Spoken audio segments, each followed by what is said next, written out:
তো hello guys, welcome back to my channel. ব্যাকগ্রাউন্ডটা দেখে তোমরা বুঝতেই পারছো আমি কোথাও যাচ্ছি। আসলে আমি সেদিনকে গেছিলাম আমার মামা বাড়িতে।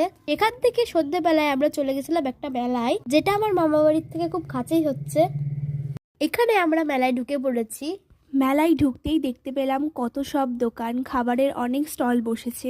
আর আমরা মোটমাট 7-8 জন মিলে গেছিলাম, তো বেশ ভালোই মজা হয়েছিল সেই দিন। তো এখানে আমার একটা ছোট ভাইয়ের সাথে দেখা হয়ে গেছিল। তো এবার আমি তোমাদেরকে ঠাকুরটা দেখাবো। ঠাকুরটা দেখে তোমরা বুঝতেই পারছো এটা কত বড়। এটা হলো 52 হাত লম্বা কালী ঠাকুর। এটা কৃষ্ণনগরের পাশে চিত্রশালীতে হয়। আমি কিছু টাকা প্রণামী দিয়ে দিলাম। মেলার মাঝখানে একটা উদ্ভট জিনিস হচ্ছিল, যদি তোমরা জানো কি হচ্ছে তাহলে কমেন্টে জানিয়ে দিও। তারপর আমরা মেলায় অনেক দোকান ঘুরলাম। এখানে আমার ভাই আর মা একটা দোকানে চলে যাচ্ছে। আমার মা এখানে একটা দোকানে গিয়ে ব্যাগ খোঁজ করছে, তোমরা দেখতেই পাচ্ছ। আর এখানে এই ব্যাগগুলো অনেকটাই সুন্দর ছিল, কিন্তু খুবই কস্টলি এবং প্রাইস অনুযায়ী কোয়ালিটিটা একদমই ভালো ছিল না। তো আমরা কেউই কিছু নিইনি, শুধুমাত্র মায়ের হাতে যে ব্যাগটা তোমরা দেখতে পাবে সেটাই মা নিয়েছে। তাই আমরা কি করলাম সেটা দেখতে চ্যানেলটাকে সাবস্ক্রাইব করো।